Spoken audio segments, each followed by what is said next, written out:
Hello guys, hello. Welcome to Coinscrum again. Thank you, full house. We like that. I like to think it's because of me, but I think it might not be because of me tonight. We're going to get going in literally 2 or 3 minutes, so if you've still got to grab a beer or a soft drink, please go and do so. Just points of order towards the end of the evening. Treat this place as if your mother was in town and kind of tidy up a bit. Use the bins, tidy stuff up. We can all get down the pub quicker, which is much better for all of us. There will be pizza coming in at some point towards the end of the presentations. Try to resist the smell and let people put it out and don't rush over there until everyone's finished speaking.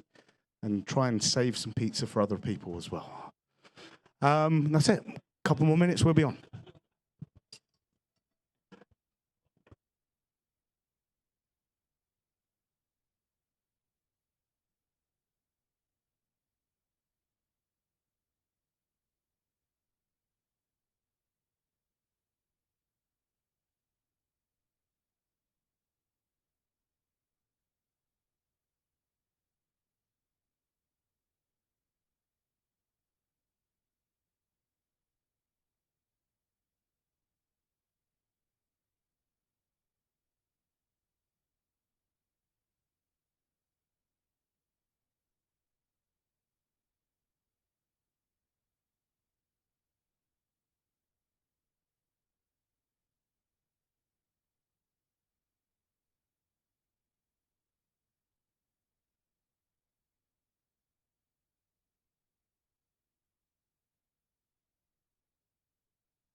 Good evening. We're rolling. We're live to the world as well. So hello everyone that's watching on our live stream.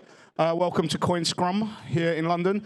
Firstly, of course, like to thank our fantastic venue sponsors, Monzo, Challenger Bank of the year, maybe. I just made that up. But they are, of course. So thank you to them. They've been offered their very, very kind support over the last couple of years. To give us this venue to buy you beers as well. They buy you beers. You also always get pizza. We've never charged for our events. We charged for one event once. We charged £10.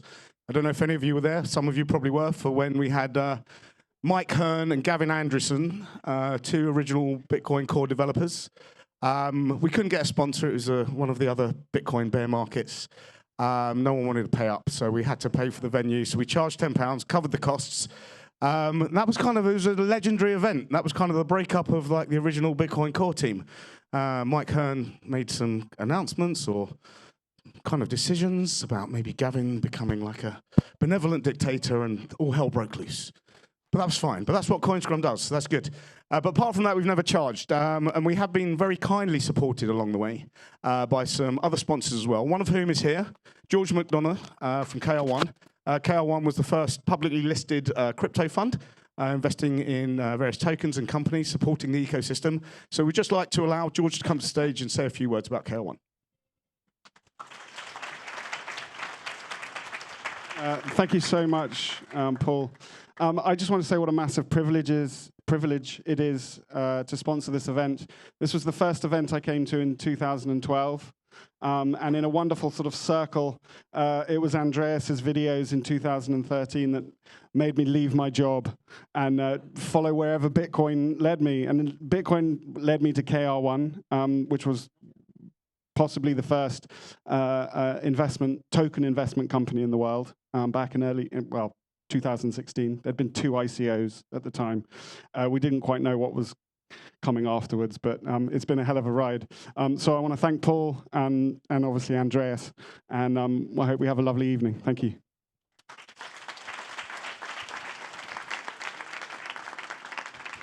Thank you, George. So yeah, I guess there's quite a few of you here. We're privileged, as George said, to be here tonight. Welcome back, 2 old friends.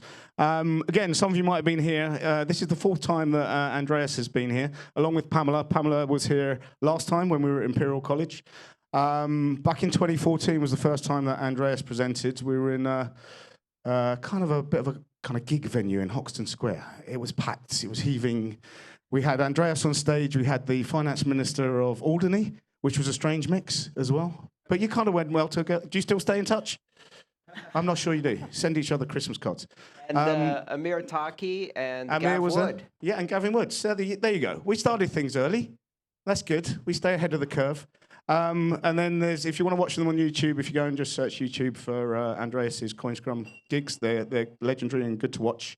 So we welcome them both back tonight. To start with, and I think, it's getting quite pertinent now. What happens when we lose or we die and our private keys are locked away in multiple layers of cold storage? Your family will be devastated. You won't care, you'll be dead. But to tell us how they may not need to worry, we welcome back Pamela Morgan to the stage. Thank you. Thanks very much. Hi. I was told it's completely appropriate to have a beer while I'm talking tonight. That's okay with you guys, right? Excellent.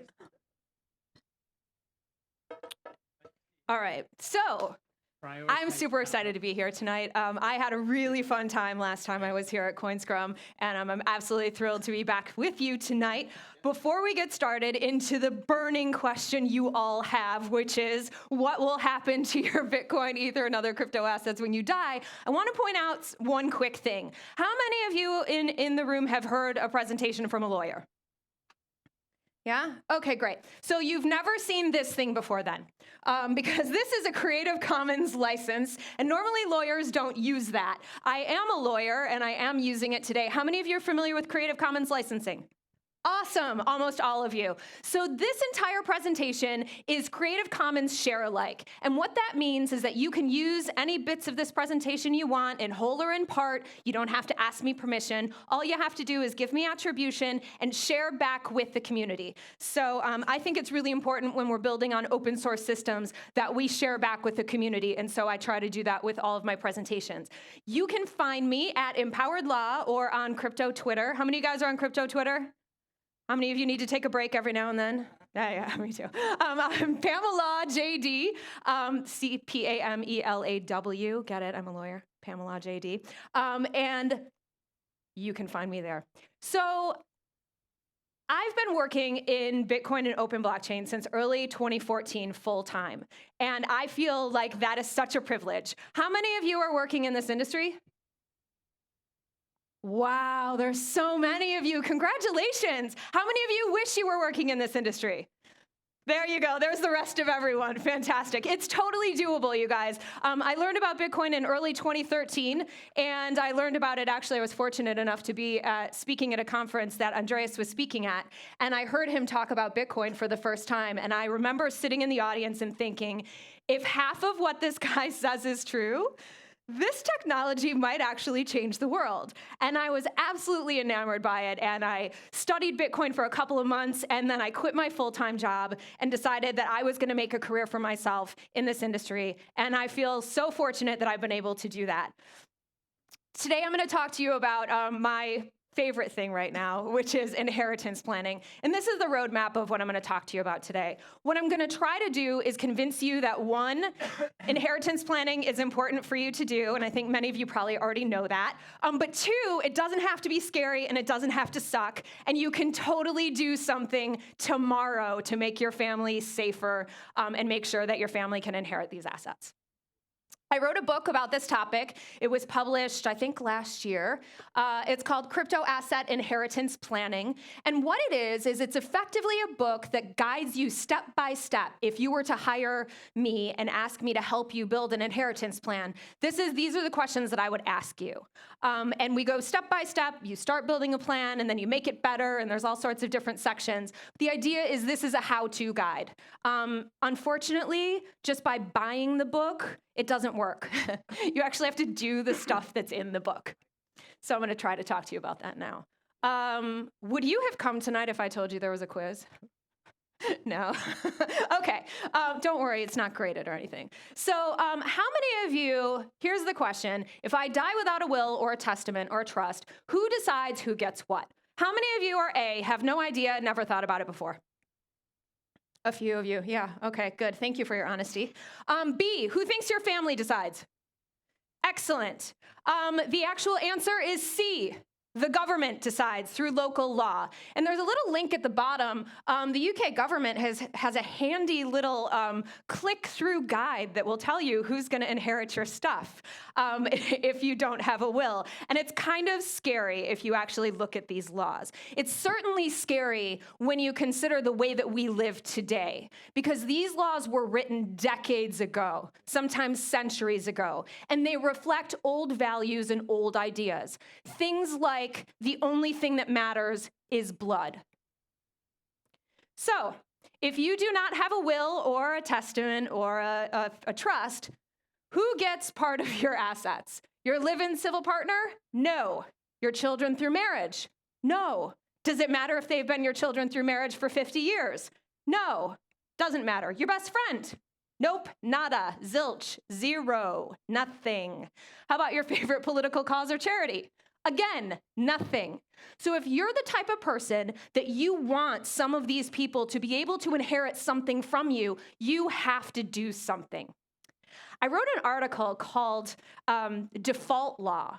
And what a lot of people don't realize about the law is that you have options, but you have to take advantage of them. So how many of you use Google Docs? Anyone? Yeah, okay. Do you know what the font is when you open a Google Doc and you start typing? Anyone know? It's Arial.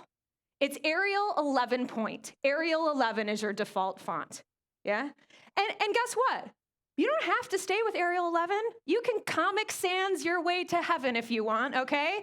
But if you want to use Comic Sans or Old Roman or whatever font you fancy, you have to do something. And the law is the same way. You don't have to get stuck with Arial 11, the default law. Instead, you can decide who's going to inherit from you, but you have to do something. And that means you have to write a will, you have to make a plan. So, here's our come to God moment. You ready, friends? Currently, your crypto asset inheritance plan depends on a friend or family member who knows your password or has copies of your keys. Thank you for your honesty. Many, many, many people are in this boat. Yes. Okay. B, your family remembering what you've told them in a sticky note or something. Yes. Again, honesty right there. Thank you. C, the immortality plan. You never dying. Vast majority of you. Congratulations. Perhaps you know something that I do not. You can share it with me after. And how about D, a detailed, documented, and tested plan? Anybody in the house?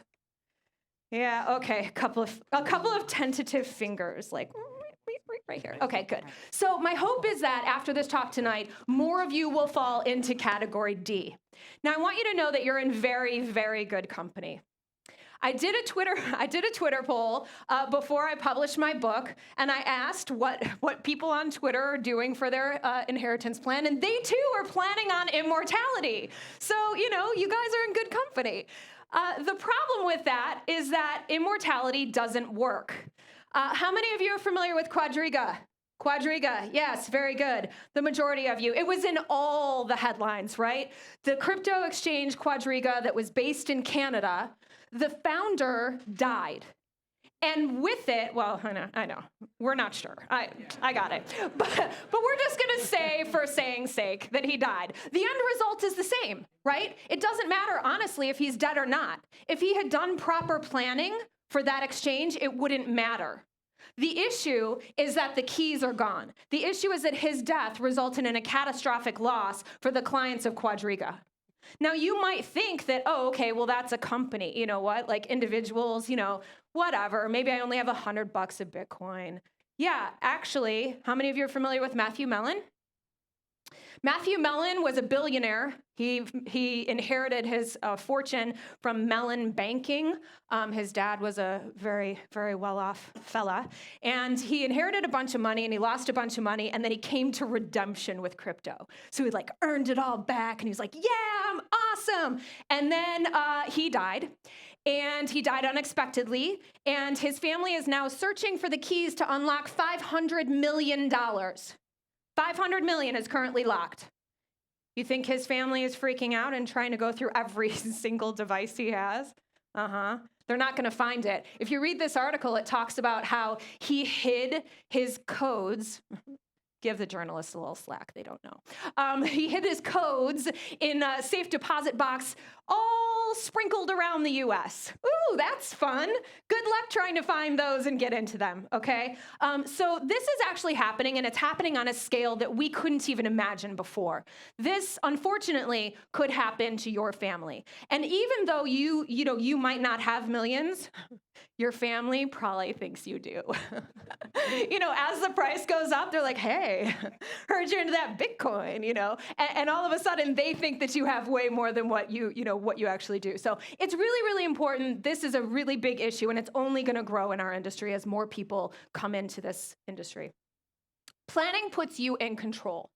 So there are actually two aspects to crypto asset inheritance planning. One is a technology plan or an access plan. And that just simply answers the question, how, from a practical perspective, will my heirs be able to access my keys? How will they actually be able to do it? And then there's the legal side. And the legal side says, what is the law in your jurisdiction? What's your Arial 11? And are you cool with it? If you're good with it, you don't have to do anything. If you're not good with it, then you do have to take steps. So there's a lot of pushback when I tell people that they have to inheritance plan, right? They're like, no! The number one issue I hear is, I don't want to have to hire a lawyer. Listen, I get you. I'm a lawyer. I don't want to hire lawyers either, okay? The thing is that this is an area that's kind of unknown and scary, and a lot of times people don't really know, what lawyer to go to, and they're kind of afraid, oh, lawyer's gonna ask me a bunch of intrusive questions and all that sort of stuff. Whatever your feeling is about hiring lawyers, you don't have to do that. Don't let that be an impediment for you to actually start building your access plan, because no lawyer, well, save me and maybe 5 others, can actually help you with an access plan. You need to have the plan for how your heirs are gonna access the keys independent, generally, of your lawyer, okay? All right, number 2, I'll have to trust a third party. So how many of you actually think that you'll have to trust a third party if you're doing inheritance planning? Yeah, I called it a mistaken belief, so you guys are like, oh, this is a trick question. The reality is that you don't. Inheritance planning is not taking your key and giving it to your lawyer. Oh God, please don't do that. Oh, they're terrible at InfoSec, you guys. Oh, it's so bad. You have no idea. Don't do that. That's not what I'm saying you should do. What I'm saying you should do is think about this and actually create a plan that works for you and your heirs. I am not suggesting that you use a custodian. I believe that custodians are the antithesis of what we are doing. And so the idea is, how do we build a plan that allows us to remain in control while we're alive without giving our heirs all the keys and access, but gives them access later? So you don't actually have to trust an independent, individual third party. Third, people fear that there's going to be additional risk of theft. So the idea is, okay, they're like, if I do a plan, I'm going to write down the map to access all my crypto. And then nefarious bad dude is going to break into my house and take my plan and get all my crypto, right? This is the fear. You're not going to write down everything in one document. You're not going to type it on your computer. That doesn't make any sense. So, the thing is you want to make sure that you have a plan that is, again, accessible to you, but doesn't actually live in one place that gives, whoever finds it full access to all of your assets. And finally, a lot of times people think that the value, like what they have, is too low to plan. They're like, man, I only have like 5 ETH. I don't need to do a plan, whatever. How many of you were around in December of 2017? Yeah, exactly. So in December of 2017, actually like right before that, a couple of months before that, like the run-up started in like April, right? And so the run-up happened, and we were celebrating an all-time high of 1,200 USD to 1 Bitcoin, and like, yeah, this is great. Okay, good, we're back on top. And then it just kept going up and up and up, and everyone's like, oh my God, what's happening right now, right? And so then people started contacting me because they knew that I did inheritance planning. And as the value of their crypto started becoming more and more and more of their net worth, they started getting more and more terrified. And they're like, oh shit, this thing that was like worth nothing is all of a sudden worth like 25% of my net worth, 50% of my net worth, 75% of my net worth. And so then the planning became imperative. It became like, oh my God, I have to do something right now, okay? So I know that we're kind of on a downturn, or maybe we're on an upturn again. I don't know. How are things today? How's the price? Up?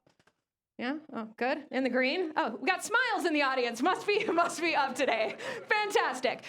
So, the thing is you don't want to wait until it's an emergency to start planning, right? You're fine to start planning today. Even if you spend an hour or 2 hours on it, it's not really wasted time. Just don't go on Facebook for an hour. Do an inheritance plan instead.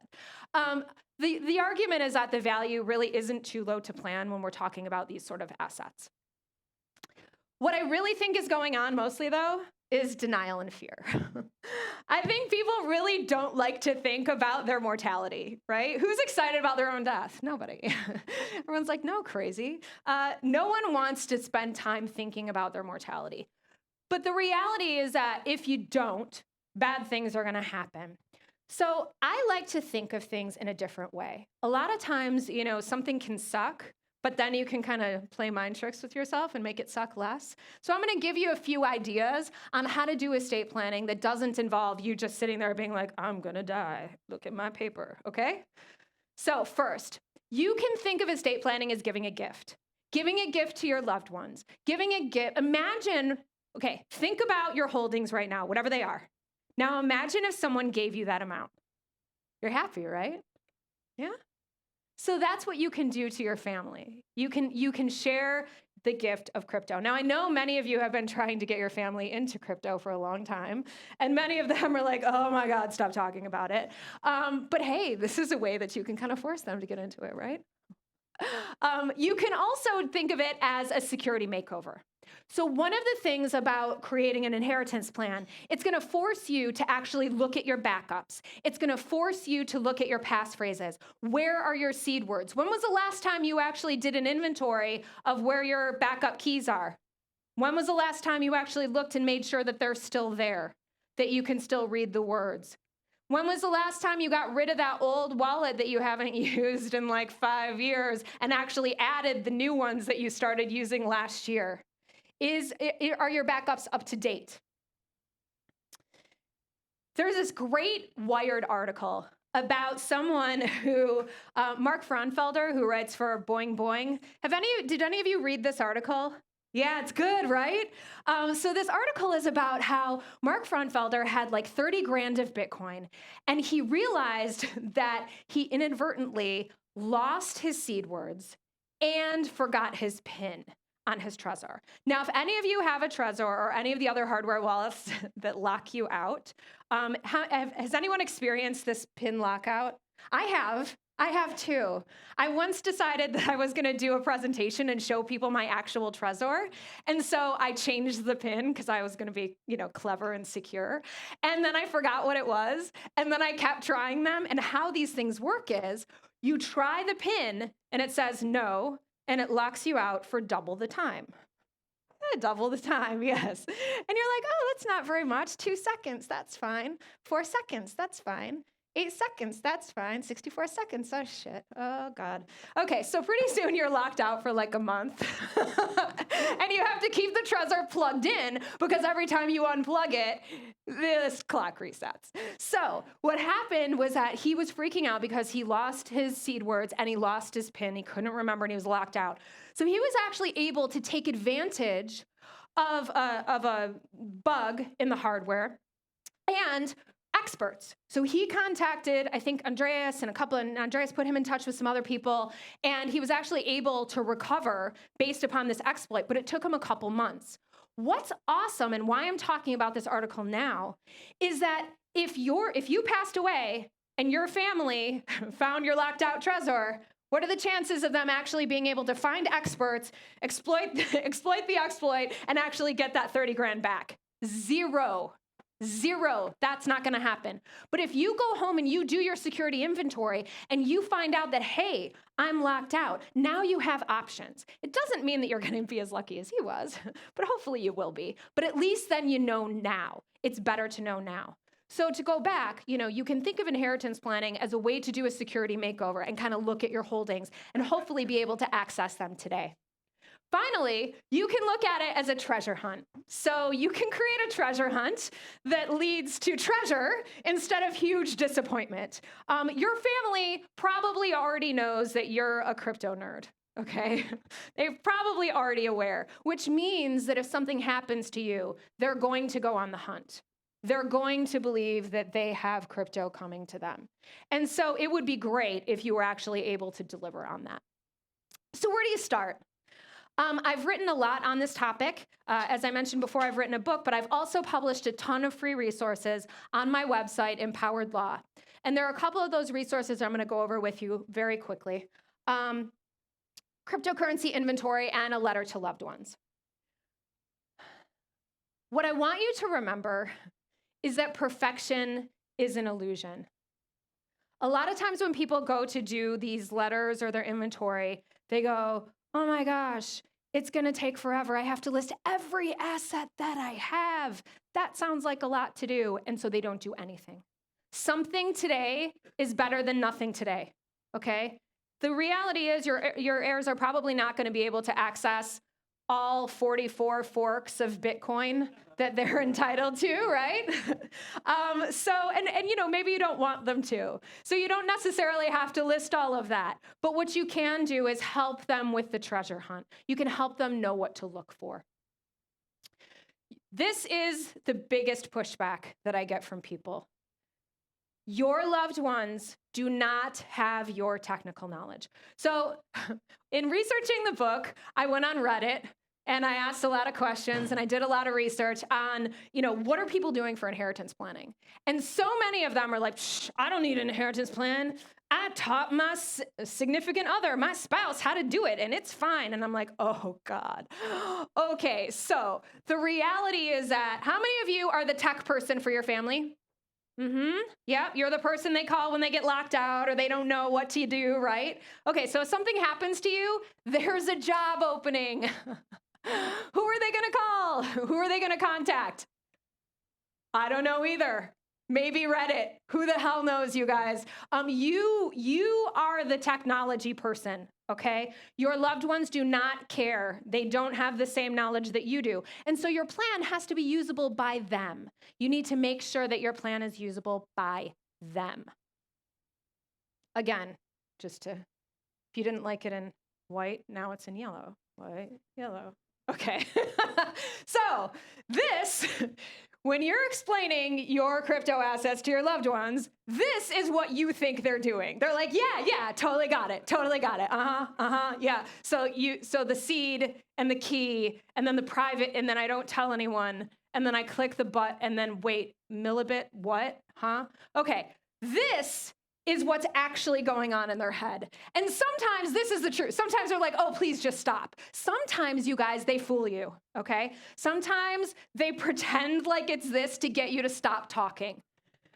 Yeah, that's the truth. So the reality is that, don't trust them to remember. One of the best tips I can tell you is if you are relying on your loved one to remember what you told them, do a dry run. Have them access your stuff, and you don't answer any questions at all. You just sit there and watch what happens. And you'll be like, no, we went over this. And they'll be like, huh? No, what? So that way you'll be able to see what they know and what they don't know. And it's kind of fun because then you can kind of get them interested in it. So the number one thing you can do starting this weekend, did you notice that? I just put something in your calendar. Starting this weekend, is you can start with a template letter to loved ones. And on the website, I literally have a template that starts out, Dear Loved Ones. If you're reading this, it's because I want you to know that I have crypto assets. Be careful because anyone who helps you with these can steal them. And then you go through and you designate a couple of people who are tech savvy, who will be able to look out for your family. That is the number one best thing that you can do for your family, is identify some friends, identify some colleagues, identify some people that can help walk them through the process. Because remember, they're going to be grieving, and they're going to be lost, and they're going to be in a world that they've never been in before, in the Bitcoin land or the Ether land, and you want them to have some help. Oh, with the template, you can totally use it, cut out what doesn't make sense for you, add stuff, whatever you want to do. It's yours, use it, take it. You want to make sure that your family does not give away your keys. So a lot of people have keys living on their cell phones. A lot of people have keys living on their laptops. You need to think about whether or not you want your family to be able to access those keys on your phones and on your laptops. You might also, as an aside, think about what's on there that you don't want your family to access. So maybe instead, you want them to actually access your crypto using your backups. And that's usually what I recommend. It's much less messy in the US, certainly. And around the world, there are some laws that kind of get a little squirrely when it comes to accessing accounts with other people's credentials. They call that computer fraud and abuse in the US. And so accessing with the seeds is usually ideal, but you want to make sure that they're not giving away your keys, right? So you don't want them to wipe the phone if that's going to be your last access. You don't want them to give away your laptop at like a yard sale or give it away to your cousin, and then they'll be like, yeah, score, Bitcoin. So yeah, you want to make sure that they keep those devices, and that's why in the crypto inventory, you'll see a list. So I did another Twitter poll. How many of you have crypto kitties? Okay, yay. I couldn't resist. I had to have them like peeking out the top and the bottom.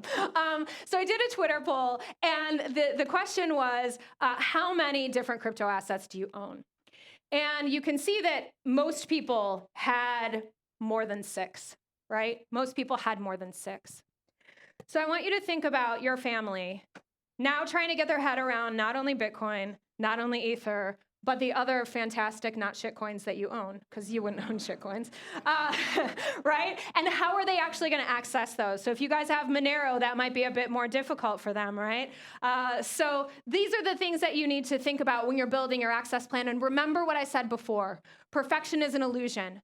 Maybe you decide that, you know what, my family's not going to need to inherit my Monero. I'm not going to be bothered with that right now. But maybe what I'll have them inherit is, the Bitcoin and the Ether, right? You can make that choice. And guess what? It's your plan. You can update it anytime you want. You can say, okay, I'm only going to do my top 3 assets that I have right now. And then you're feeling excited about estate planning. And then you decide to add a few more in there.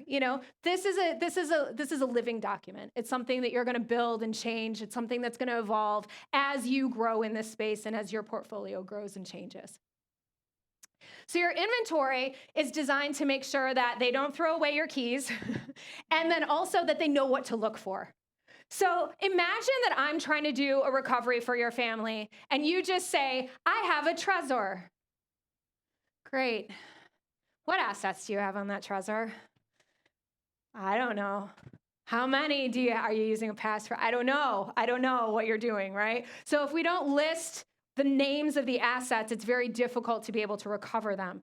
I don't usually recommend that people list amounts because if you change the amounts later, your family will get fixated on that amount. They'll see the inventory and they'll be like, oh, there were 5 ETH and now there's only 3. Somebody stole, right? Because they don't know. They don't necessarily understand how things work. So I tend to kind of stray away from putting amounts in. But again, that's something that you can decide based upon your family and your plan. In the book, we start with getting it done, and what it is it's like a section of time. You take 2 to 3 hours, and you sit down and you get something done. Something is better than nothing, so you get something done. And then the rest of the book, we talk about how to make it better, how to make it legal, and how to keep it fresh. The idea is that it holds your hand and walks you through these processes step by step by step, because to be honest, that's kind of what people really need. Most people have no idea when it comes to inheritance planning. And so we wanted to make sure that, we were sharing the knowledge with everyone as much as we could. All right, so this is my favorite part. Ready? Dead man switch. How many of you think that a dead man switch is going to fix your inheritance planning problems? Okay, good, nobody. I rolled that out intentionally so that you wouldn't say yes, right? So many people on Reddit, not you, think that the dead man switch is going to fix their inheritance planning problems. And for those of you that don't know, the concept or the essence of a dead man switch is I put a message out into this program. Usually it's an email message, right? And if I check in every so often, the message doesn't go out. But if I don't check in, the message goes out, and then they have my keys, and then everything's awesome, right? And it sounds great. It sounds like this will totally work, except it won't, for lots of reasons, including spam filters. So imagine your family, they've lost you, okay? First of all, the idea that an unsolicited email is actually going to end up in their inbox and not caught by the spam filter, I feel like that's a pretty big stretch. But let's say it does. Let's say it actually ends up in their inbox. A message from an unsolicited company messaging that you died, right? Looks like a scam, smells like a scam, feels like a scam. Yeah, your family's gonna be like, this is a weird scam. Someone's trying to take advantage of me, right? Because they don't know about it. Also, remember that they're grieving. And so how many of you have had an issue with death? Anyone deal with, yeah. So you know that people, when they're grieving, they don't think clearly. Their logic isn't A, B, C. And so we want to make sure we make things as easy as possible for them. And relying on a dead man switch, not ideal. Also, I think that it increases your attack vectors. And the reason is because most of these things are centralized. And you also don't know who's holding that information or who's going to actually be able to access it. Smart contracts. A couple of years ago, I want to say, like in the big ICO boom, there were a lot of platforms that built up around smart wills and smart inheritance, I guess. And I really think that these are bad ideas. I think these are bad ideas for a lot of reasons, but mostly because we as people are not ready for them yet. Your family cannot manage their own keys. Therefore, they're not going to be able to interact successfully with these platforms. The real problem is that people are the problem, not the technology. We can easily transfer assets from one address to another. That is not the challenge, okay? You can lock coins for a certain period of time. Again, not the challenge. We can already do that. We can already do that easily. That's not the problem. The problem is people. And the question is, who is legally entitled to the assets versus who thinks they should get some of the assets? And remember when I talked about the default laws in your jurisdiction? If you create a smart contract that takes all of your crypto assets and it moves it to your best friend, but you didn't write a will, what do you think is going to happen? Lawsuit, lawsuit, lawsuit, lawsuit. Is it better when I sing it? Not really, huh? Yeah. So basically what happens is your family will be like, what the heck is happening? And by law, they'll actually be entitled to get the value. Now you're like, hey, don't worry about it. They can't actually get the coins. Yeah, they can't. But you know what they can do? They can get a judgment. and they can lean up your friend's house, and they can lean up your friend's car, and they might be able to garnish some of their wages if they're actually entitled to get that money back. Don't create problems for your family. Like, you don't have to do that. You don't. You totally don't. You can just not do that, and then your family won't have to worry about it.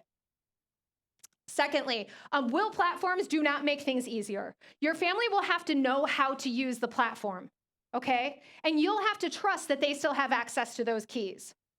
If they can't remember their Facebook password, they're not remembering where they put the crypto keys, okay? That's the reality. Also, you need to make sure that you continue to use the platform and that you know that they're continuing to update the platform. So it's not just about one and done, right? Software is about continuous improvement and continuous development. So it's not just about this platform and how it works today. It's about this platform and how it works today and tomorrow and next year and 10 years from now.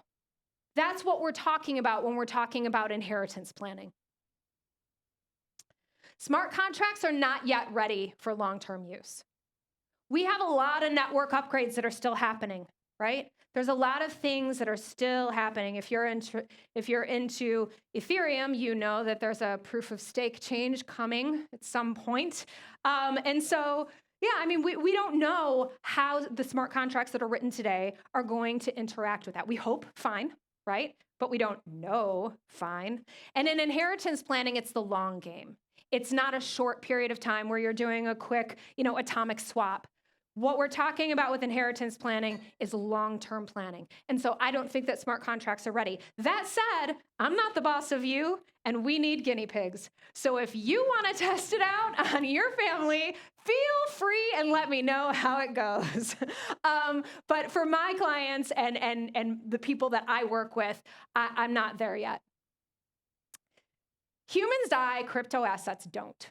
And I'm going to encourage you to take out your phones right now. You guys have your phones? Yeah? I encourage you to take out your phones if you don't have them out. Open your calendar app and put in a reminder for you to come back to this, because Andreas is about to come up here and talk to you. And as you might be thinking right now, you know what, I should totally do something this weekend. But I promise you, by the end of his talk, you'll be like, inheritance, what? So I encourage you to put a reminder, and however you remind yourself to do things, put a little reminder to go in and at least use some of the free resources that are available to you. I hope that you have found this presentation useful and interesting, and I thank you so much for your time and attention. Thank you, Pamela, thank you. Who thought law could be so fun? We ditched the lawyers in around 2015 because it was bad for ticket sales, but you can come back. That was great. Thanks. And I actually did a little bit of that stuff that you mentioned. Yes. And yeah, ever since then, my mum's been buying me birthday presents like skydiving and shark diving and bungee jumping. Yeah, exactly. Is that love? That's totally love. Is that motherly love? Uh-huh. Okay. Does it relate to the price going up and down? Yeah, she just keeps buying them. I'm getting more birthday presents than I've ever had from her. Well done, Mum. Can we have a couple of... Would you like a couple of questions? Because we've got time for a couple of quick questions. But sure, I'll take a couple of quick questions if you want. Quick questions. There's microphones going around. Well, I've got one of them, actually. So there's a microphone going around. Hey, hello. Thank you for the talk. That was very informative. Thank you. You probably address this a lot and you get this question a lot, but I feel that when you approach security, right, when it comes to crypto, like every single thing that you do that exposes any kind of information that exponentially that decreases your security, right? And I feel that most of the people that are really techy, they're gonna approach this as in like, I don't want anyone to know. I wouldn't even answer a Twitter poll, right? Because that means it's out there. People know I even own crypto, right? Yep. So how would you address this? So, Thank you. You're quite welcome. Thank you for the question. It's actually a really good question. These sorts of decisions are really about you. At the end of the day, you have to balance security and inheritance planning. And for different people, those balances are different. What you'd actually have to ask yourself is, okay, if I don't want anyone to know ever, ever, ever, is there a way that I can create an inheritance plan that will allow my family to access it when I'm gone? Maybe it's a little more elaborate than most other people's plan, right? I mean, you may actually be having a treasure hunt, like for real. But that might give them the opportunity to do it. Other people aren't worried about that. So it's really, this is the problem with inheritance planning, you guys. People want me to give like a clear answer and be like, okay, these 5 things are what you have to do. And I can't do that. And I feel like this is such a lawyer answer, but I feel like, you know, I want to give those answers, but I can't. Because for you, creating a whole plan and writing it out and going through and having your family test it, right? And going through step by step and being like, hey, can you access this? Can you access that? That's not doable for you.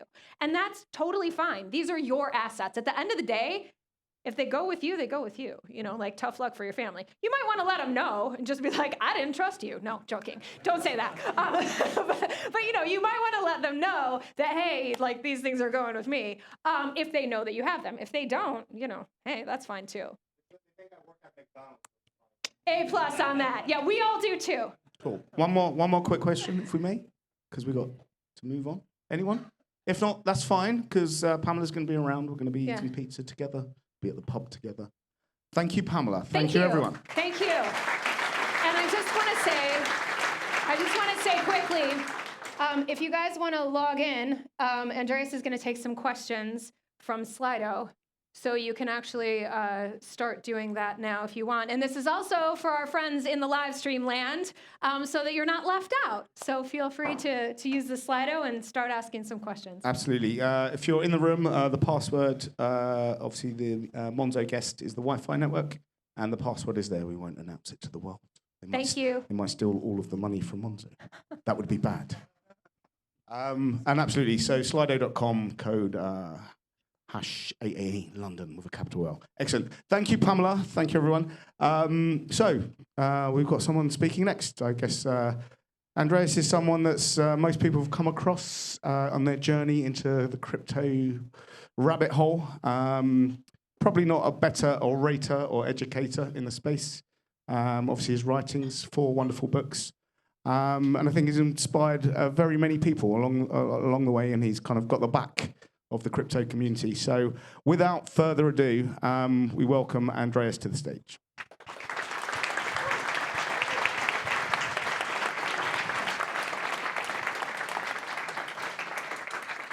Hi, everyone. I'm just going to switch presentations really quickly. No, don't worry about it. I got it. There we go. Fantastic. All right. I managed to use a Mac. Amazing.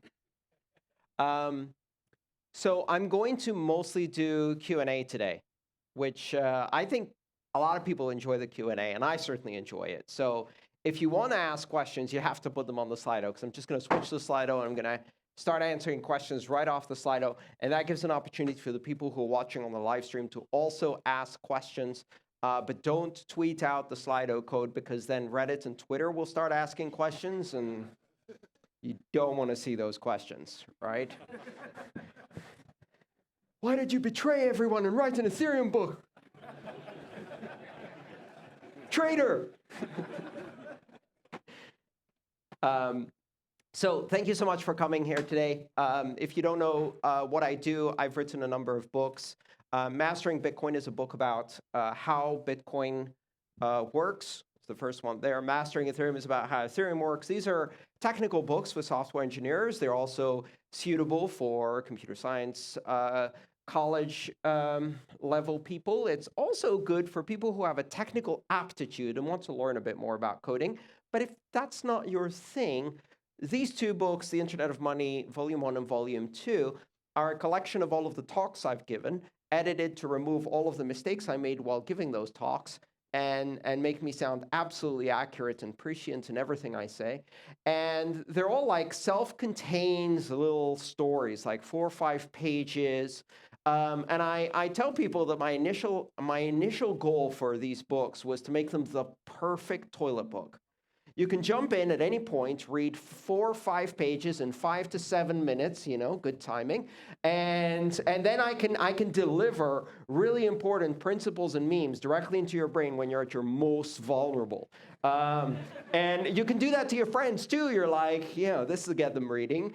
What you do is you remove all of the other reading materials, including shampoo bottles from Reach, and then you put the books right there. And they sit down and they don't have anything else to do. Yeah, you see the plan? It's working. So you can also get all of this information online. All of my work is Creative Commons, free and available. Again, the Slido right there, #AA, capital L London, so you can ask questions. Today's talk is going to be short. I want to talk about the killer app. What is the killer app? So first, let's start with Bitcoin. What is the killer app for Bitcoin? Let's try again. What is the killer app for Bitcoin? Money. Money is the killer app for Bitcoin. Money is the killer app for Bitcoin. And you can look at different aspects of money. You know, some people are like, really, it's more about payments, medium of exchange, more about keeping value, so store value. Maybe it's about capital flight, remittances to third world countries or developing countries. Maybe it's about monetary sovereigns. Yeah.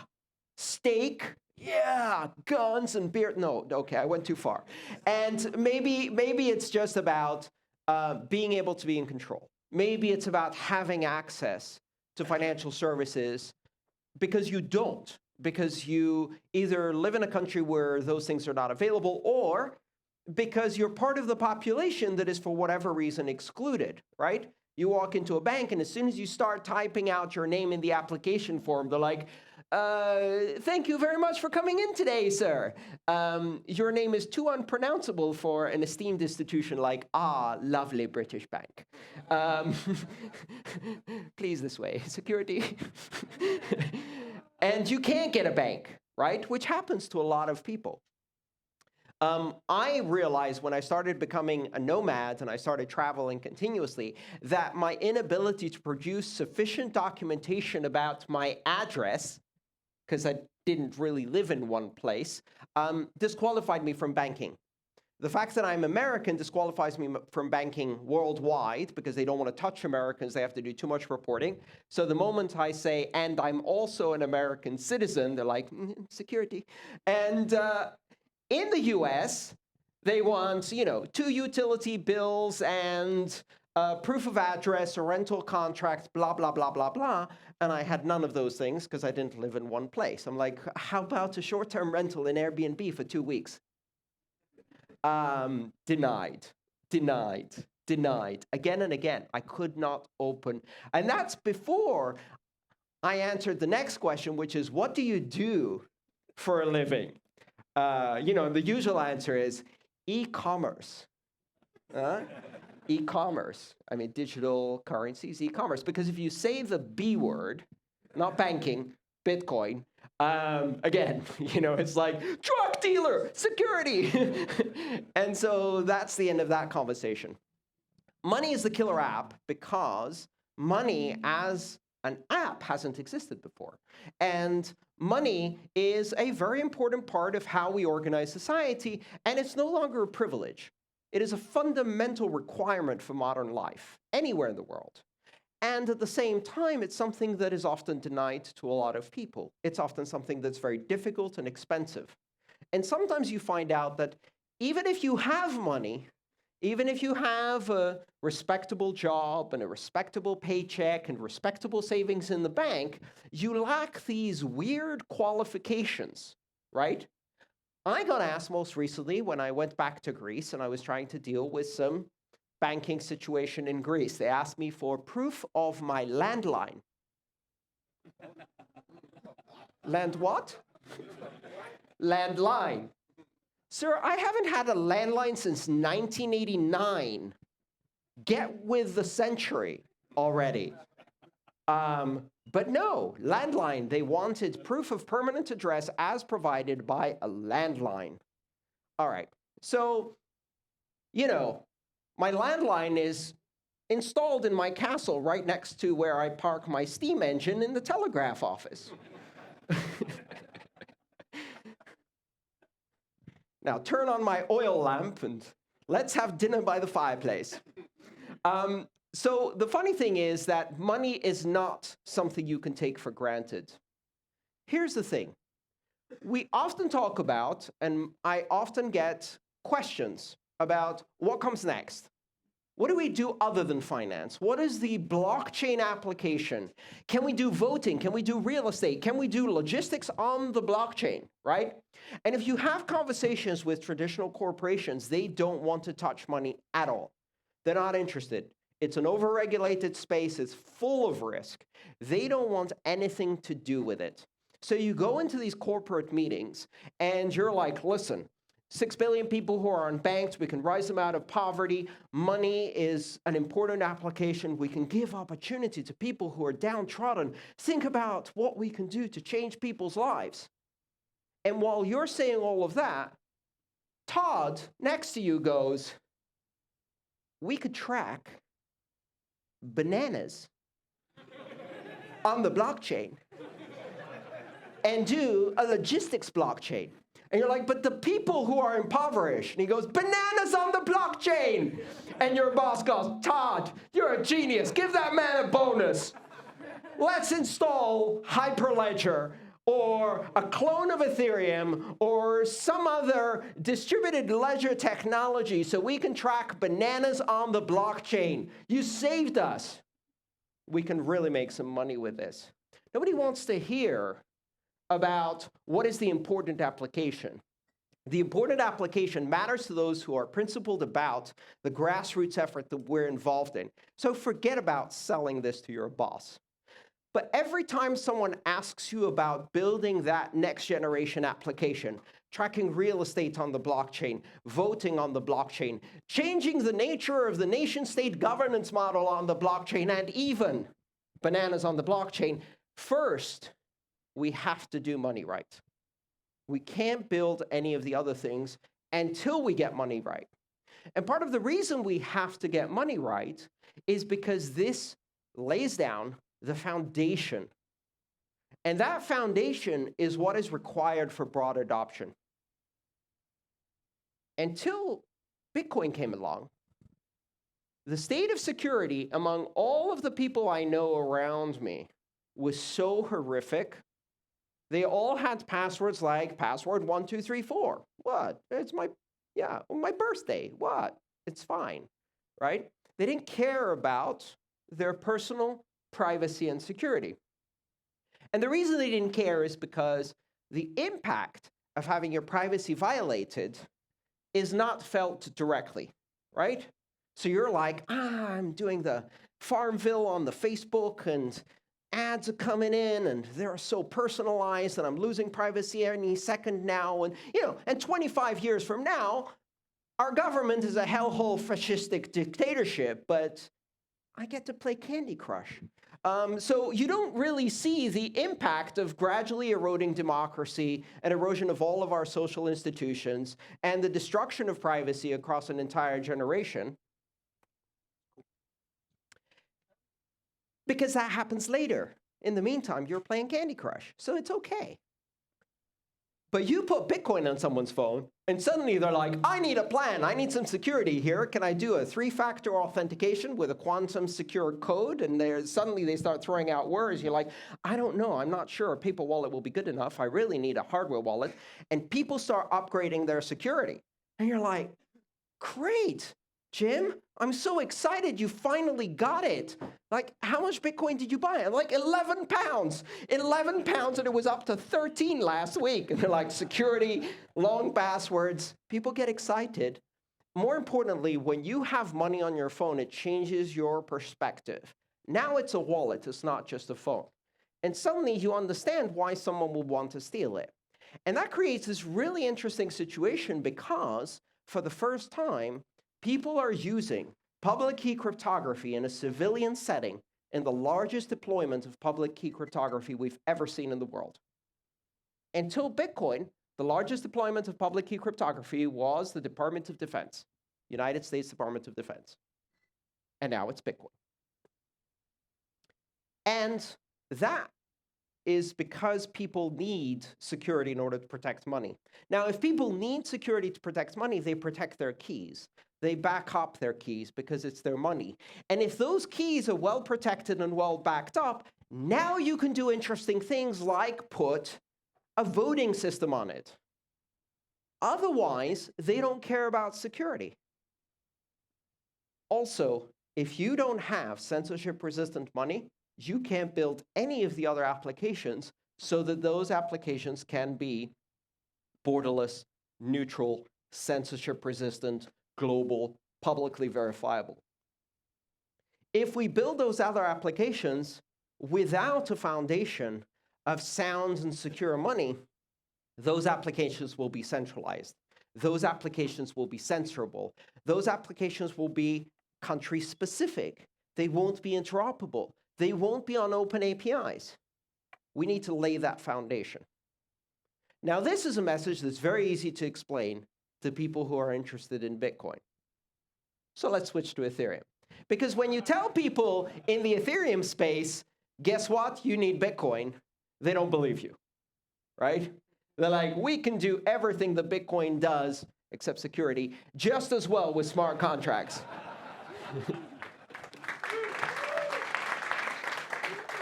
There are some fundamental trade-offs. The flexibility you need in order to do smart contracts does not go well with building very robust, secure, nation-state resistant sound money.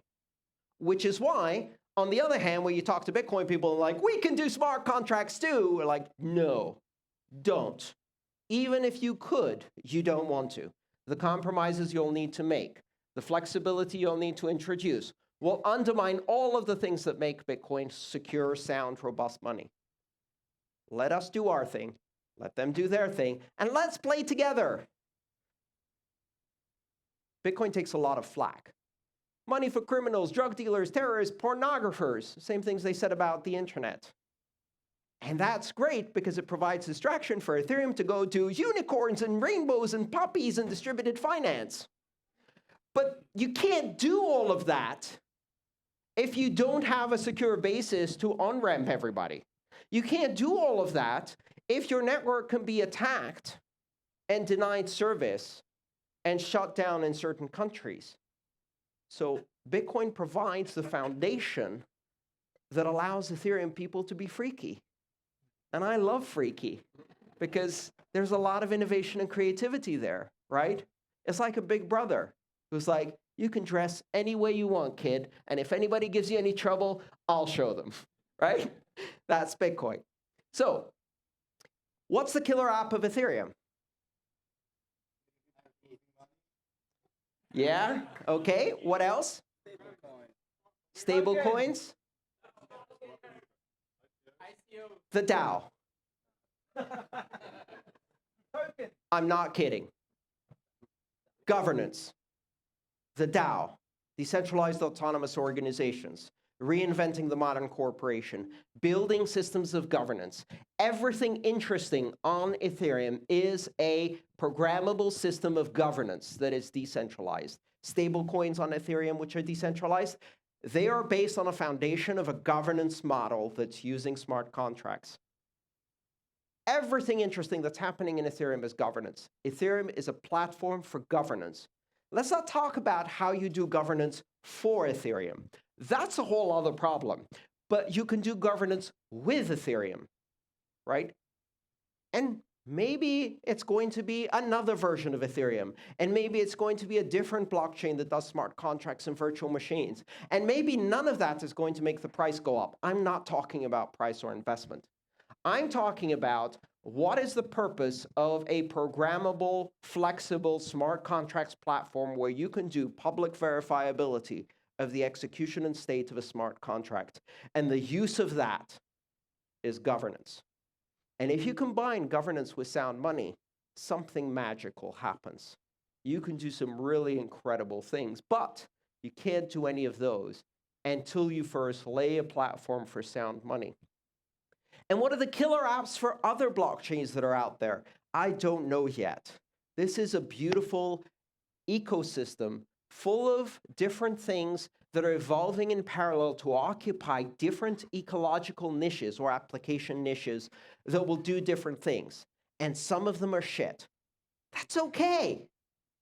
The beautiful thing about this open source space is we learn as much when they fail as when they succeed. No, we learn more when they fail. You sit back and you watch that beautiful explosion and you're like, I wonder what happened there. Let's tear it apart and find out.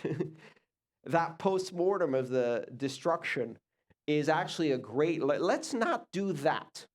So now we know one way in which proof-of-stake systems blow up. Great. Let's not do that. Delegated proof-of-stake systems that have collapsed into infighting, lobbying, accusations, and lawsuits. Oh, great. Now we know how delegated proof-of-stake systems fail. We learned a lot from that experiment. We now know how DAOs fail. Yeah, reentrancy bugs. Nobody was talking about reentrancy bugs before the DAO. We've learned a lot since. So if other systems in the broader ecosystem of blockchains run experiments, you should have a bit of faith. You should have a bit more faith in the thing that you believe in to say, let them do their thing. I don't need to warn other people that they're scams or shitcoins. Maybe they are, maybe they're not. I'm not the oracle. Maybe other people should do their own research and find out for themselves. And maybe some of those experiments are going to teach us something useful. I'm particularly fascinated by privacy coins, which are doing some amazing work in zero-knowledge proofs and range proofs, for example. Like, for example, Zcash had a catastrophic inflation bug because of an error in the white paper that described the joint computation mechanism to bootstrap the zero-knowledge snark. We wouldn't have learned that unless Zcash tried to do it first. Now, it really sucks for them because we don't know how many coins were created in the meantime, but it doesn't suck for us because we can learn now that, okay, if we were to introduce zero-knowledge snarks into Bitcoin, we have to consider the trade-off against the sound monetary properties, and maybe it's a risk that's too big, or maybe it's a risk worth taking. At least we know one way in which it fails. Maybe there are more. Maybe we'll find them. Let them play a bit more. We need guinea pigs. We need experimentation. And I don't want this space to close up and round up the wagons and go, nobody else will succeed. There can be only one. Gargan. There's only one leader. There's only one doctrine. There's only one true faith. That's not science. That's religion. I don't do religion. Feel free to do it if you want. I don't do litmus tests. I don't do purity tests. I do intellectual curiosity. And my intellectual curiosity is piqued by all of these experiments going on. So, sound money, governance, privacy, non-fungible tokens, utility tokens, even ICOs. ICOs are all shit, right? Yes. They're also the greatest revolution that's going to ever happen to finance, because they're going to allow a global pool of startups to access capital anywhere in the world, from the most organic early stage funding all the way through mega corporation or mega DAO, because they've reinvented the corporation. And they're going to offer the most incredible opportunity to billions of people around the world who are impoverished and have no access to investment opportunities, to invest in great ideas, to learn how to do due diligence, to become better investors. And with that, to secure a better future for their families. The entire VC to stock market space is about to get disrupted by the greatest new development in funding for early stage startups that has ever happened. And right now, all of them are shit. Can you hold those two ideas in your head at the same time? Can you say, right now it's a zoo, but out of that is going to come the biggest revolution in finance? Can we say right now it's a lot of people who are doing a lot of scams? The traditionalists in this space say, we need vetting and regulation in order to fix the problems of the new model of decentralized crowdfunding. We need to introduce an 18th century model of committee-based oversight and regulation. I say, in order to fix the problems of decentralized crowdfunding, we need to introduce decentralized vetting, decentralized due diligence, decentralized reputation scoring. we can build all of the tools to improve the quality of investments, the quality of research, the quality of reputation management, so we can better serve investors. We can build programmable escrow systems that allow us to ensure that the founder can't run away with the money without the approval of the rest of the board, or even yet better, that the founder and the board only get 1/4's worth of funding until the shareholders say, you're doing pretty good, we'll give you another quarter. And they vote to give them another round, and trickle out the money. Because if you're a young idealist who just came up with the best idea and the best team and the best execution, the worst thing that can possibly happen to you is $100 million in your bank account. Because within 1 month, you'll be wondering how it was possible to spend so much money on cocaine, champagne, and strippers. You thought your CFO had things under control. Turns out your CFO was doing most of the coke.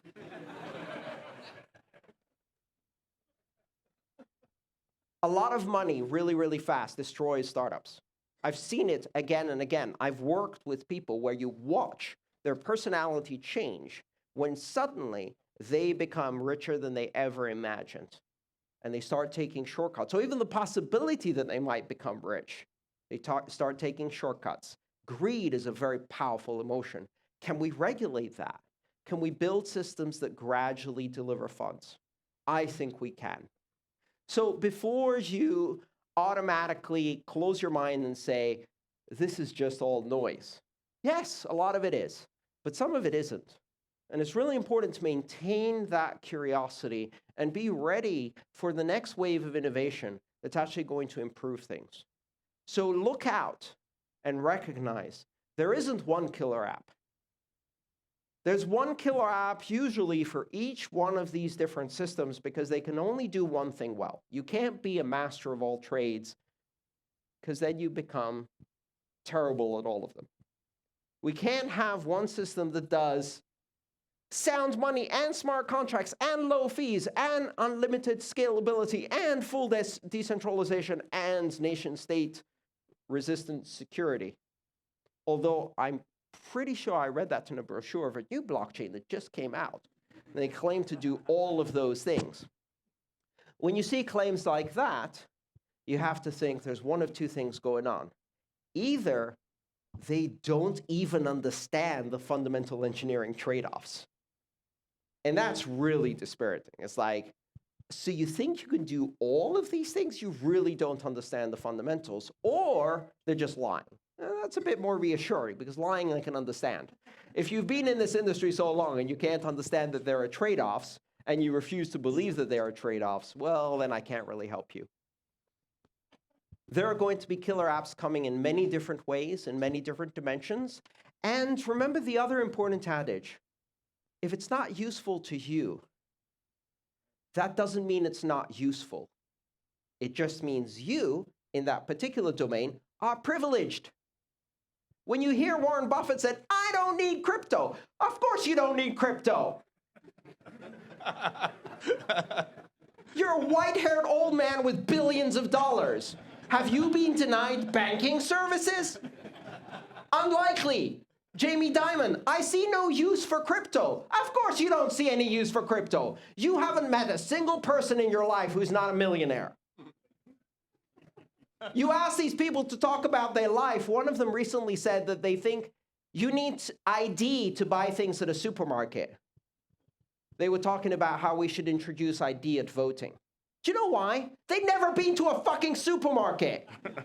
Their butler does that, right? I've met people who have been stranded by the side of the road because their cars were refueled by the staff and they didn't know what the little orange light was.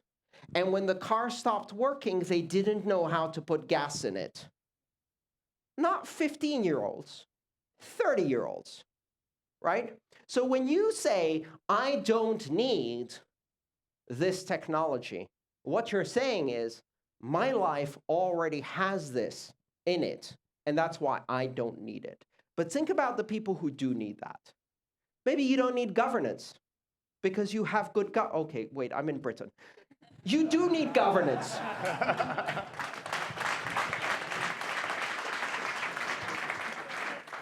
Maybe you do need governance so you can run another bloody referendum and do what the majority wants. Or you'll end up with Boris Johnson. I think I can actually still vote here. Maybe I should come back. Just for that one vote. Like, hello, I'm a Yank. I heard you're having troubles. Let me vote. So, to sum it up, the killer apps are usually very specific. Before we build the next generation of killer apps, we have to lay strong foundations. And often enough, the strong foundations represent technologies that are actually boring. Nobody wants to hear that instead of building AI-driven, deep neural network, drone-based delivery systems for Tor routing of drugs on the dark market using smart contracts, what they should actually be building is a decentralized exchange or a wallet that actually works for real human beings, that can be understood by people who don't have a degree in computer science. Those are the boring things, but they're the necessary things so we can get to the next level. We're going to do rounds of building boring infrastructure to open up the space for applications that bring new users, which then overwhelm the scale of our infrastructure and require us to build more boring infrastructure to create more room for more applications, and rinse and repeat. And hopefully, we will continue to do that without failing too bad for 25 years, just like the internet has. Start building simple. Build strong foundations. Don't sneer at other people's ideas of what is the next step or what is the killer app. Understand that your needs don't represent everybody's needs. Understand that an app that's not useful to you might be useful to someone else. And understand that in a permissioned environment, you need to have permission to innovate. But in a permissionless environment, you only need a market size of 2. You and your buddy who want to make one app to do something really weird that no one else is interested in. And that's the beauty of the internet. That's the beauty of open, permissionless systems. You can build that. And maybe when you build it, you discover, actually, there's a few other people who wanted to use it, right? So, killer app, money. Killer app, governance. Killer app, privacy. And then we'll see what comes next. Thank you.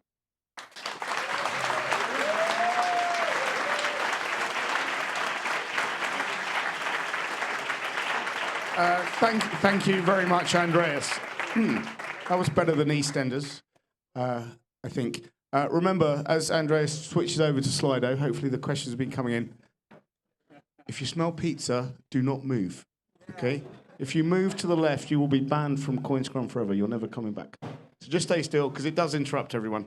Okay. So it'd be good to move into the Q&A, and then hear Andreas's pearls of wisdom. I think we're ready for this. Let's go. Let me see if I can put it in watch mode. I don't know if I can do that when I'm logged in. No, don't give me a dictionary. No. See, this is what happens when you try to use a Mac.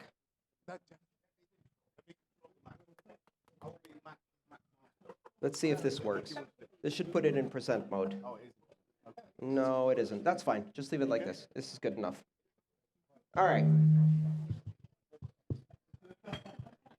I have one very, very important request to make.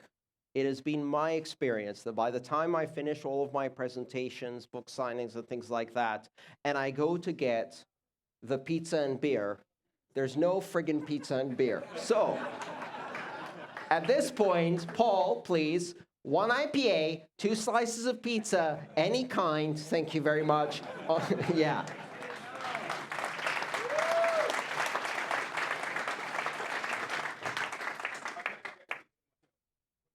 Yeah, can everybody see this Slido? Everybody happy with it?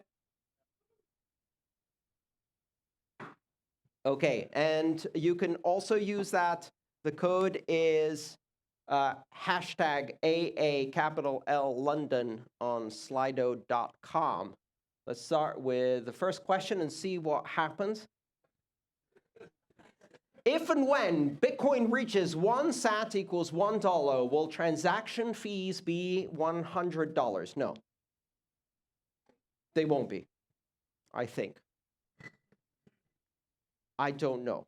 We've got to consider the fact that we cannot get there with the scalability we have here. Not just the scalability on the second layer, but the scalability on the blockchain itself. I think a lot of people think that the scalability debate was about which avenue of scalability should we pursue to the exclusion of all others to solve all of the scalability problems forever. The truth is, there is no solution to scalability that is forever. There's a solution to scalability now, and as soon as we do that, it opens the door for people to write applications that do things at a greater scale, which they immediately do, which then uses up all of the scale we just built, which then creates a scalability problem again. If you haven't heard this talk, I've done it before, but I remember when sending an email took 3 days to cross the internet. And then the infrastructure got better and you could send an email in seconds. And then someone invented what's called MIME, multi-part internet mail extensions, or as we know them today, attachments. And then the internet melted down because people started attaching things to email and the capacity wasn't there. And then we started putting images in emails, and then the internet melted down. So we had to build a lot more infrastructure, and then people tried to start attaching videos. And then we invented the web, and then things really melted down. And then eventually we could do video on the web, and then things melted down again. And then eventually we could do voice across the web, and then the internet melted down again. And in every one of these stages, the capacity that's created, it gives an engineer a bright idea, and they go, I wonder what I could do with all of that bandwidth. And immediately they have 100 ideas, and they implement half of them, and the next day there's no internet left, right? I was once given a 1 gigabit fiber connection to the home in one of the places I was living semi-permanently. It's a few years back before I became a full nomad. It's like a gigabit internet connection. Wonder what I could do with that. 50 ideas come to my head. I call up the internet service provider. I'm like, yeah, I have a 1 gigabit fiber internet, fully symmetrical, 1 gig down, 1 gig up to my home. They're like, yes, you do, sir. Great. Can I actually use it? Absolutely, sir. No, I mean, can I actually use it? Of course, sir. Why would you not be able to use it? I was like, because I'm an engineer. I can actually use it. Like, yes, of course you can use it. Okay, can you put that as a note on my account that I called and you said I could use it and I will use it and I warned you I would use it? Okay, great, we're good, thank you. Upgrade router, upgrade switch, and then I pegged it. For the entire time I lived there, the utilization of that fiber line was 1 gig up, 1 gig down, 24 hours a day. And somewhere in the vast ISP realm, there was an engineer going, I told him we could use it. I didn't know he would. And there's a little map of the city where I lived. And there's one huge red dot over my house, which is like, how is 80% of our capacity going to one house? How did you let that happen? This is what happens in scaling. So I don't know how we're going to solve this. The bottom line is that the scaling debate wasn't really about which solution we do. It was really about who has the power to decide that. And then there was a lot of people going, I do. And a lot of other people going, no, you don't, I do. And I was sitting back going, oh boy, I'd better not get involved in this one because it's going to turn ugly. And it turned ugly. We are going to do all of the things. We're going to do layer 2. We're going to do optimization within transactions. We're going to do compression. We're going to do network optimizations. We're going to do signature compression. We're going to do signature aggregation and batch verification. We're going to increase the base block size. We will have to. And by doing all of these things, including side chains and connecting through layer 2 to multiple networks that can take more capacity and be used for different applications, we will get to a point where we have the ability to onboard the billions of people who need this technology. And how much are the fees going to be? All I can tell you is that the fees are going to represent the cost of the intermediaries that exist. The current financial system is expensive because it feeds the profits of giant intermediaries, and that cost is passed to you. If we can do it with fewer intermediaries, it's going to cost less. So is it going to cost $100 to make a transaction? I don't think so. I mean, we're trying to make it so that Wells Fargo and Western Union can't charge you even $35 to move money across borders. It'd be pretty embarrassing if we couldn't beat that price. We'll need to do lots of different things. And I don't know the answer yet, but I'm an optimist when it comes to engineering. Proof of work means tons of pollution. Do you want the planet to die? Yes, as long as I get rich. I don't have children. I'm taking it with me. No. First of all, Bitcoin doesn't cause tons of pollution. Proof of work doesn't cause tons of pollution. Pollution isn't caused by energy consumption. Pollution is caused by some forms of energy production. If you produce energy with solar panels, you're taking sunlight that was going to fall on a patch of grass and turning it into electricity. You're not producing pollution. Instead, what you're doing is you're subsidizing the cost of solar panels and making them cheaper and more efficient for everybody, which actually is better for the environment. Now, I'm not going to say this is an environmental plan. What I'm going to say, though, is if you're concerned about pollution, we should be having the real discussion. The real discussion is this. The best way to allocate resources is markets. The best way to have markets incorporate the cost of pollution is carbon taxes and carbon markets. If we do that, the miners will see an elevated cost of using electricity from carbon-producing sources. And because they are highly mobile, and because it doesn't matter what time of day and what location you do mining at, they will immediately migrate to sources of electricity that do not have a carbon impact. And they will leave those sources of electricity with a high carbon impact for the usual players who cause most of the pollution. Weapons manufacturers, the war machine, oil companies, plastics companies.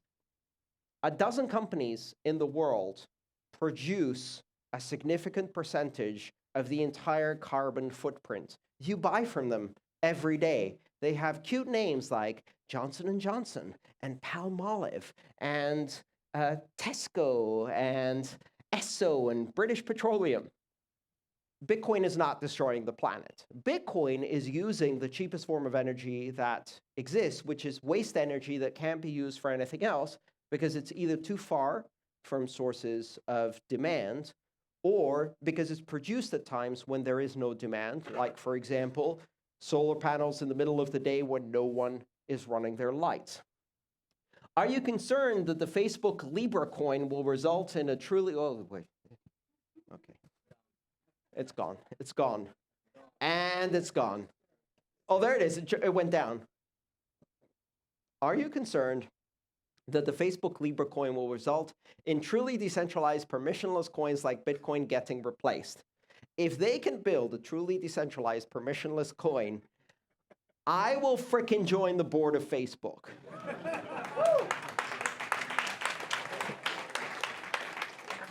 They can't.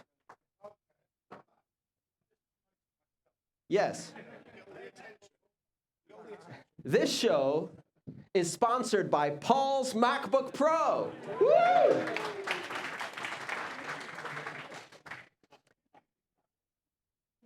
Facebook can't do that. The 5 pillars, or if you like, the broad principles of the types of blockchains we care about are open, borderless, decentralized, neutral, censorship resistant. You can add to that publicly verifiable, immutable. Could I have a bottle of water at some point, please? Thank you. And Facebook can't do any of those. Why? They're not an open source project. They're not operating across different countries. They have legal jurisdiction in specific countries. And in those specific countries, there are laws about what you can do with money. Laws that Bitcoin doesn't have to deal with because it's an open source, decentralized project that doesn't have anyone you can stomp on to stop them from doing the things that we're doing. But Facebook does have people you can stomp on. So as a result, they say, let's do an open network where anyone can join. And all of the regulators in every country go, oh, whoa, whoa, whoa, whoa. Actually, that's not how it's going to play out. First, they're going to have a committee meeting inside Facebook, and they're going to say, let's build a completely open, decentralized cryptocurrency. And the lawyers at Facebook, who outnumber everybody, are going to go, whoa, whoa, whoa, whoa, whoa. We can't allow that. They can't be borderless because they have to abide by the regulations that prohibit transfers across borders without know your customer and anti-money laundering. They have to vet every participant in the transaction. They can't be neutral because they can't just transfer value from anyone to anyone for any purpose. You can't buy certain things with money through the traditional payment systems. Now you're probably thinking, drugs. Well, yes, in some countries, drugs. In Saudi Arabia, it's Bibles, right? In every country, it's a different set of moral codes, some of which you agree with, some of which you don't.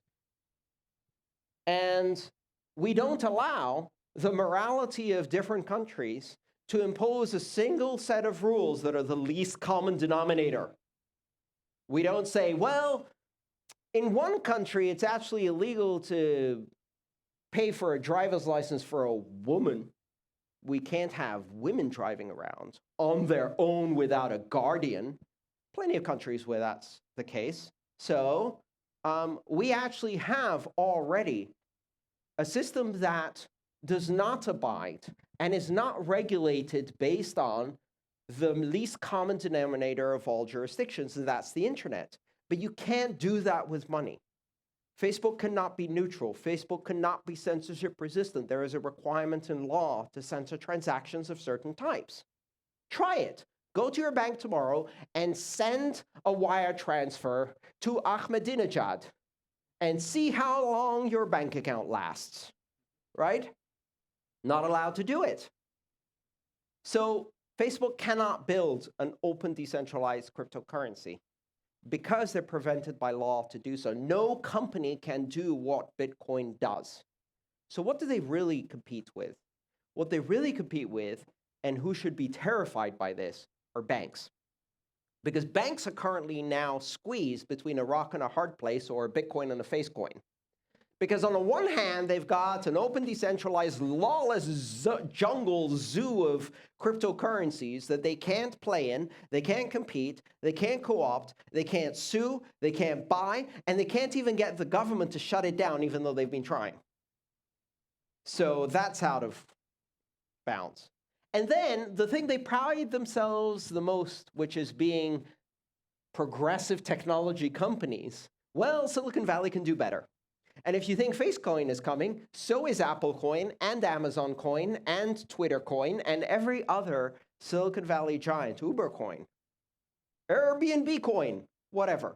Everybody's going to get into this game eventually, especially if Facebook shows that it's successful. And suddenly the banks are competing for the same fundamental financial services with a whole bunch of Silicon tech giants who not only know how to do user experience and user interface better. I mean, imagine banking plus Candy Crush together. The banks will lose a whole generation of customers. I remember when I was a customer here in the UK, NatWest was giving out toasters to students in order to get us. And guess what? I got a toaster. Yes, sir, I got a toaster. It was a crap toaster. It was. It was like one of those really, really cheap Argos models that fell apart within 2 months. But I still got a toaster, which is more than I can say about my Greek bank. But imagine what goodies Facebook can give you. And the best part of this is that they have to compete with these giants who actually have perfected the art of using artificial intelligence to tickle your dopamine receptors.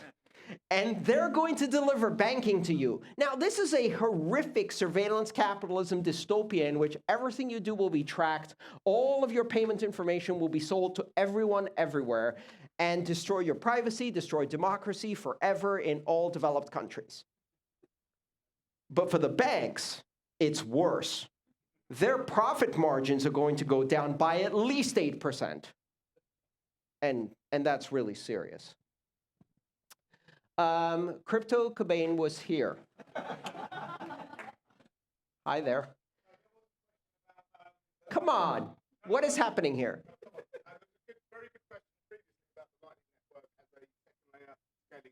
Okay, we're being spammed here. I can't believe this. Okay. Hi, Andreas. Do you believe that the Lightning Network second layer is the best scaling solution for Bitcoin, or are there other interesting scaling solutions? Again, the issue here is not which scaling solution solves scaling. The issue is which scaling can we do now, which scaling can we do now without other trade-offs, and which scaling do we do first? So my opinion, which changed, by the way, in 2014, I thought we should do big blocks. And then I changed my mind. And part of the reason I changed my mind is because I was paid off by Blockstream. That's what you'll hear on Reddit. No, part of the reason I changed my mind is because I've never been paid by anybody to do this. I wish I could get paid. I get paid by Patreon. Part of the reason that I changed my mind is as I saw the debate play out, I had made some very specific predictions in 2013. I said that as we develop this technology, the protocol is going to become ossified. That means that it will gradually harden. As the protocol gets deployed to more devices, as more people participate in the consensus rules, it's going to get harder and harder to introduce disruptive change, right? Now, I thought we had 2 or 3 years until that window closed. When the scaling debate happened, and I thought a pretty straightforward technical conversation that was happening on SegWit suddenly got derailed into this really, really ugly battle over who should have power, I realized, oh, the window's closed. It's already closing much faster than I thought. So then I'm thinking, what is the most important thing we need to get into the base layer before that window closes? What is the thing we can't do on layer 2? And the answer to me is obvious: privacy. We have to do privacy on layer 1. We cannot do privacy effectively on layer 2. If you build a layer 2 privacy solution with layer 1 being wide open, that's like building SSL on top of a wide open internet. The intelligence agencies will have a field day and turn it into a surveillance system. We need to build privacy in layer 1 because we can't build it well in layer 2. Can we do scaling in layer 2 effectively? Yes, we can. It's not a final solution. It's a magnifying effect.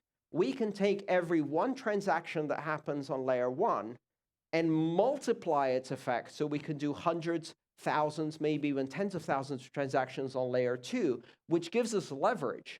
What do we use that leverage to do? Optimize layer 1 further. Compress transactions, compress signatures, fit as much as we can. Every little thing we do in layer 1 now gets magnified by a factor of 100 or 1,000 or 10,000 in layer 2. So once we build sophisticated wallets that can use layer 2, we can now make incremental improvements of 10% in layer 1, and those balloon up to very big scale in layer 2. And then eventually we will have to do an increase in the block size, absolutely. And that's sensible to do when we have established sufficient incentive mechanisms, when we can achieve levels of decentralization where we don't have to sacrifice decentralization in mining in order to increase the block size, when we can ensure the more people have skin in the game, so they're running fully validating nodes so that our system is robust to denial of service attacks. Because if we make it so expensive to run a node now that only companies run it, only in data centers, well, companies can be coerced. They're the easiest organization to push around, right? They have lawyers who are going to say, whoa, whoa, whoa, whoa, whoa. You can't do that. The government sent us a letter. It had a letterhead and everything. In fact, we got a letter from a tiny, tiny town in Texas, and they had a star of a sheriff on it. We give up. This is too hard. So we need individuals with courage, to be running nodes all over the world in weird little holes, hanging off lampposts, running underground. This needs to be a grassroots environment. And we can't sacrifice decentralization to do scaling now, because then we lose everything. So yes, Lightning is the important first step. It is not the last step. And it is not the step we take instead of scaling on the base blockchain. It's just the step we need to take first, because we need to do privacy on the base chain. What will happen to Bitcoin if it's banned by the United States or another major world power? Do you see this as a likely scenario? Yes, in the UK, not in the United States. So here's the thing. Compare and contrast the Constitution of the United States with the Constitution of the United Kingdom. Oh, shit. You don't even have one. Here's the bottom line. In the United States, we have a very strong rule of law, and it is especially strong when it comes to freedom of speech. In fact, over the last 15 years, the Supreme Court has repeatedly said that money is a form of speech when it is used for political campaigning. They have gone so far as to say that Congress has no right to regulate campaign contributions because money is speech. Now, they can't really walk that back very easily. So the moment that the United States goes, it's banned, many of the big companies that are based in Silicon Valley that now have billions of dollars and thousands of lawyers are going to go, haha, we'll see about that. And then they're going to sue the government before the law goes into effect. And they're going to get a temporary restraining order that says, this would really screw our billion-dollar business, so hold your horses there. I think this is unconstitutional. This will go all the way to the Supreme Court. Now, what happens there? We don't know. But here's the best part. Neither does the government. Now, imagine the scenario where it goes all the way to the Supreme Court, and the Supreme Court says, no, actually, Bitcoin is money, and therefore it's protected by the Constitution. Now, at that point, they're fucked. A ruling like that really messes things up, because now that has a trickle-down effect. Now you can't regulate any of it. Not just. You can now put some minor restrictions, as they call time, manner, and place restrictions on speech. Regulation of speech is subject to very, very strict scrutiny, constitutional scrutiny based on specific elements. You can limit it only in terms of time, manner, and speech, and you cannot limit based on content.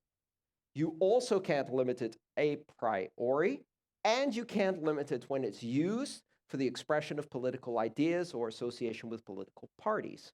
So they get an outcome like that in the Supreme Court that, who knows? Screwed. They're not going to attack it directly.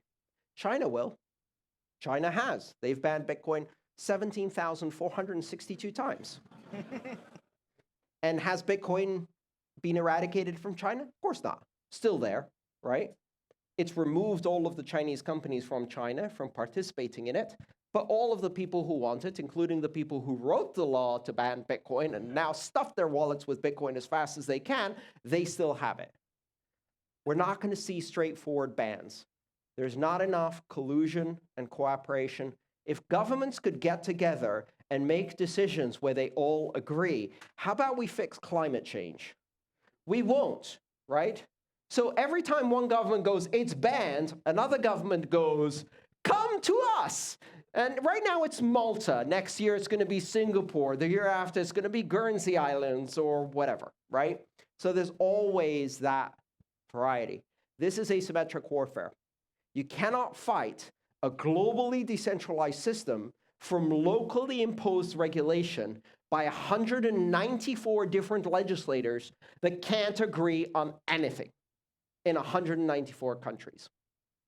To what extent do we have a right to privacy in our financial lives? Should we be incentivized to be public? Does privacy perpetuate or enable injustice? That's a great question. Privacy is a human right.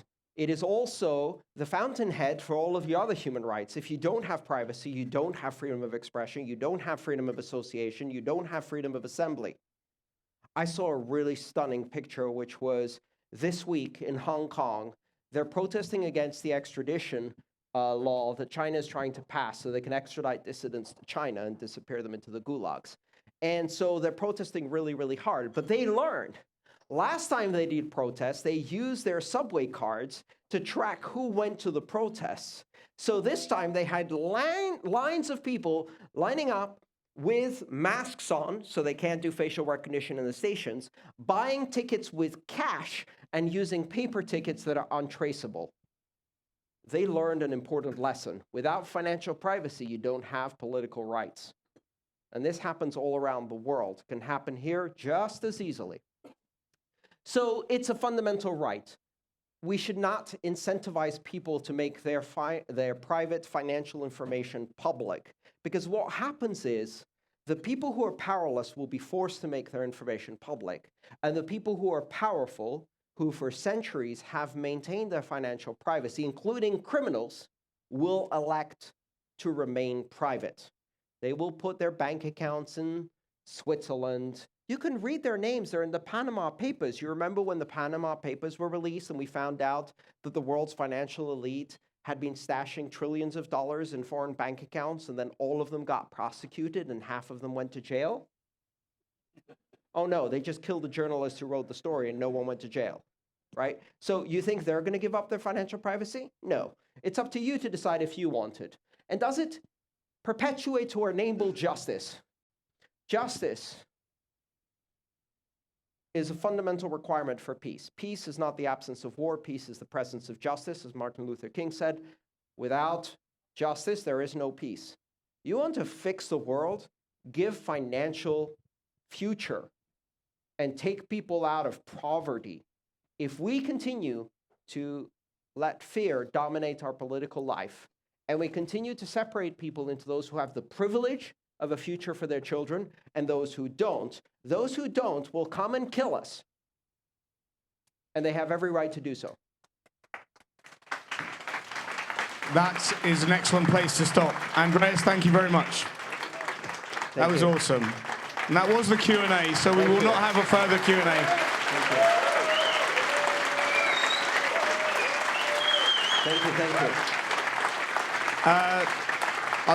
I'd like to say on behalf of everyone, you know, it is a pleasure to have you here. I think everyone enjoys listening to you.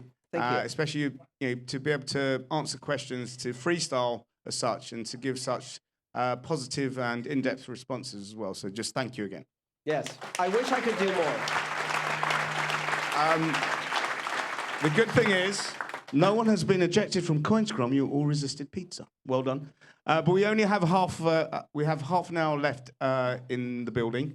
We are in the UK, as you said, and we are the land of health and safety. Mm-hmm. So Monzo will lose their banking license if we're not out of here by 9 o'clock. No, is that not true? Okay. That's not true. Sorry.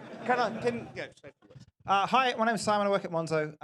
Thanks for coming. It's been absolutely fantastic. And it's always inspiring. Can you put your hands up if you're an engineer? And put your hands up if you're a Go engineer. We are hiring. Come and see me. I'll be over there. You got to let your sponsors have a go. Absolutely. They had a go. That was, yeah, definitely. Very good. Do we have any books to sell, or is that not? There is. We sent emails to everyone, so we did ask you to bring your books or to buy your books. We didn't have the books to sell. But if you have your books, or if you just have some paper as well, I'll be signing. Andreas and Pamela will both be signing. Pizza's over there. Andreas is over here. But half an hour. Andreas is over there. With the pizza. So go and get your pizza now. Go on, have a whole one. There's a pub across the road as well, so afterwards when we clear out, we'll be at the pub just on the left as we leave the building. Thank you everyone for coming.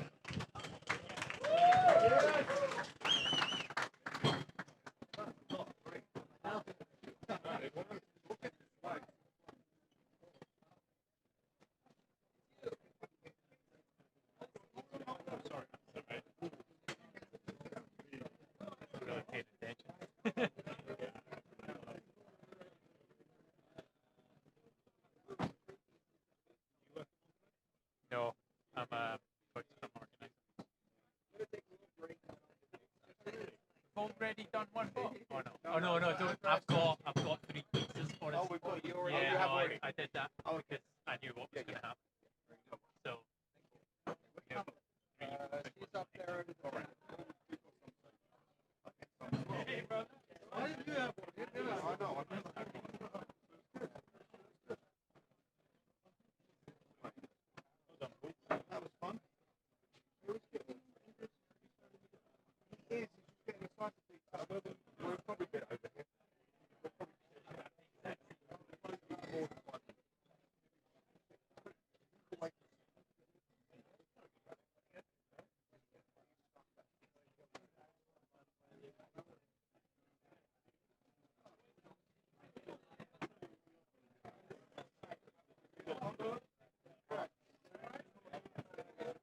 IPA, if you could get me one. Thank you.